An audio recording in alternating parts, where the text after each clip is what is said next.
Hello, welcome back to my eco community. Today, I'm doing a shorter video where I show you the laundry area, the pool, the grill area, the pond, and my little chicken coop area. We're in the home stretch of this lot now. I only have one more build left to go to show you, so let's get into it. For the laundry area, I wanted to have like this open air concept. I wanted it to feel fresh, as clean laundry always does. So I used light colors. I used the eco lifestyle fence in between the walls instead of windows to give it that open airiness. And then I also don't close it off with a door. I just leave the open space there where this path is, and I just put 2 columns there. And then I do shrink it down because it was too big. Originally, I thought that I was going to put more in there, but then I realized that your Sims probably aren't going to use this that much. And also, your neighbors probably aren't going to use it that much, so I decided to shrink it down. In here, not only do I put wash tubs, like the wash buckets and the clotheslines, but I also put down 2 bathtubs as well. So if you want to play with dogs here, you have a place to wash them up. Also, there's a place for you to bathe your stinky toddlers, because in the 2 duplexes that I showed in the last video, I didn't put bathtubs in there, and then also I didn't put bathtubs in the shared restroom space. The bathtubs were kind of an afterthought. They weren't really at the forefront of my brain. I was just like, ooh, toddlers and stuff, and then it hit me while I was building this. I was like, oh, I probably need a place for them to bathe their toddlers. So I put the bathtubs in the back. Now, something that I've never done is I've never used laundry on a rental lot, which this lot's currently not a residential rental, and I don't upload it to the gallery that way. But I heard that your Sims will be the only ones that actually do laundry. Maybe your neighbors will do it, which is why I added like 3 wash tubs and a bunch of clotheslines. But I really can't say whether they'll use it or not. Also, I rarely play with rental lots because they are still very, very, very buggy. Even with the update that happened yesterday that fixed a whole bunch of stuff, or I guess the update happened like a couple of days ago by the time this video goes live. But anyways, for this wash tub area, I just put up some towels on the wall, some soaps, and then some signs. I know those signs are for like the hot spring, but I figured that they just had like bathtub etiquette for this back here, and then I used those vine walls from Eco Lifestyle, and those are Horse Ranch bathtubs. And then I put a clothing line inside, and then I put 3 more outside, so you can choose whether you want your clothes to dry inside or outside depending on the weather. But yeah, I don't know exactly how the laundry works if you do make this a residential rental. I'm pretty sure it's probably buggy, just like a lot of the stuff in the rentals. Which, speaking of buggy rental lots, I built an entire retirement home a couple months ago, which I was thinking was going to be my first video series for my channel. I built it in Magnolia Promenade. I was in the process of turning that entire area into just residential rentals and apartments. I had completely built an entire apartment complex out of one of the shopping centers. That's actually up on my gallery right now if you would want to download it.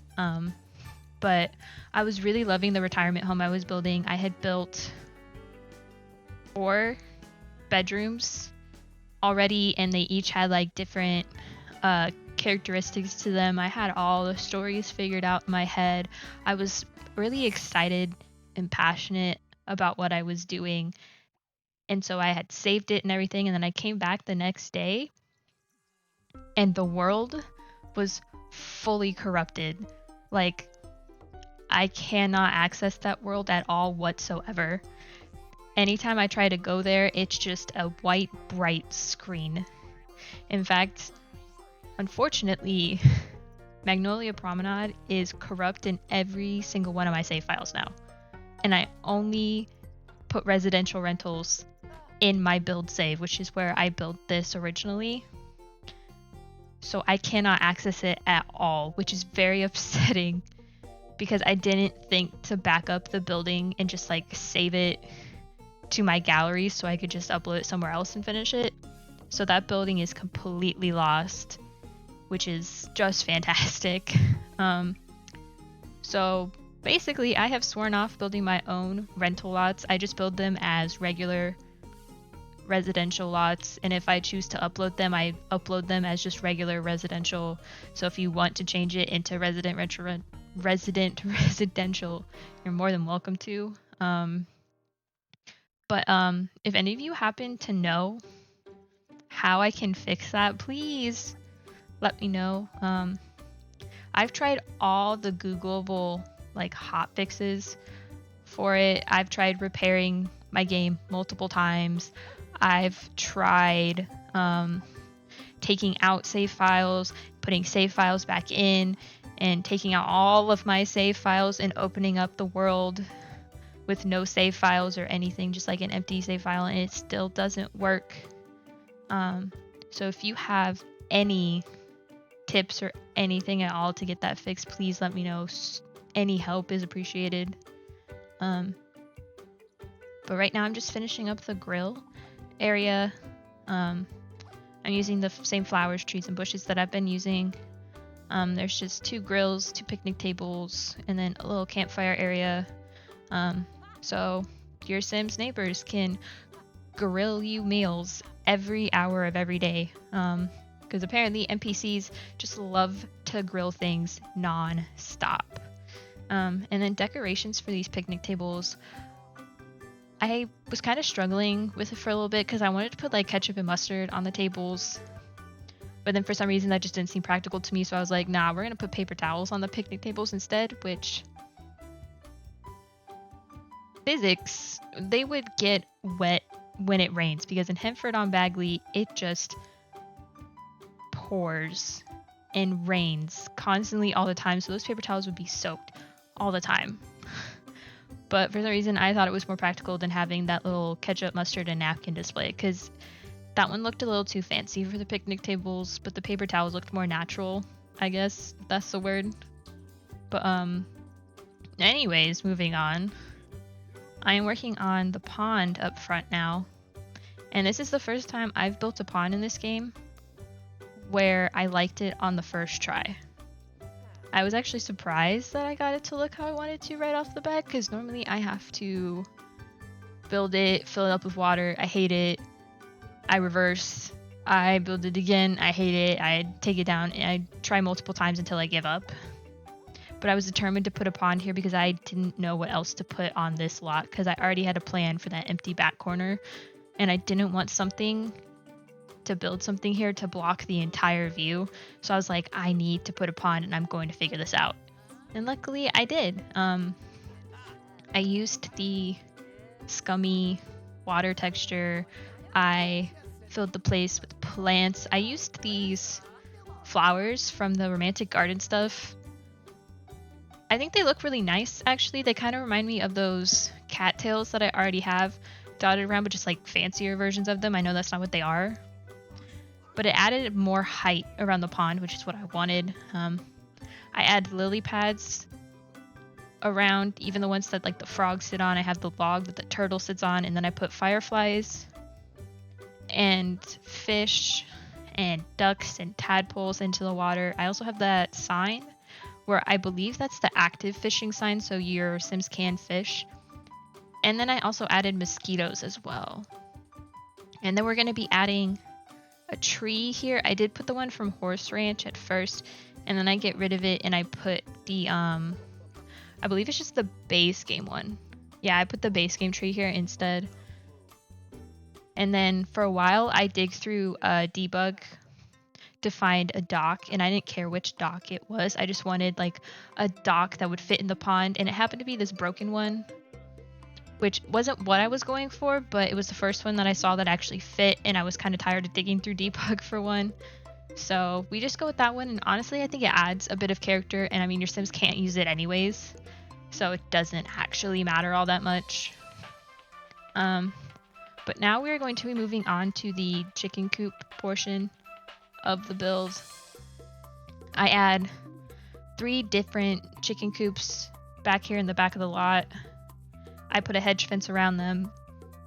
And I did playtest this area, and I can recommend that filling all the coops to max capacity is a terrible idea. The chickens will all be screaming at you because they're starving. Now, that could have been because I forgot to lay down feed after I stocked them, but I got a million pop-ups saying the chickens were hungry and they were starved for attention and they were gonna run away. But which, yes, it was probably user error. I don't play with chickens all that much, but if you do play with this lot and you do have these chickens, I do recommend not filling them up to capacity. Also, from what I've heard, if you make this a residential rental, it does in fact bug out if you have animals like this. So if you do want to play with these, I would also probably just recommend stocking one coop with chickens and just pretending that they're in like all of them.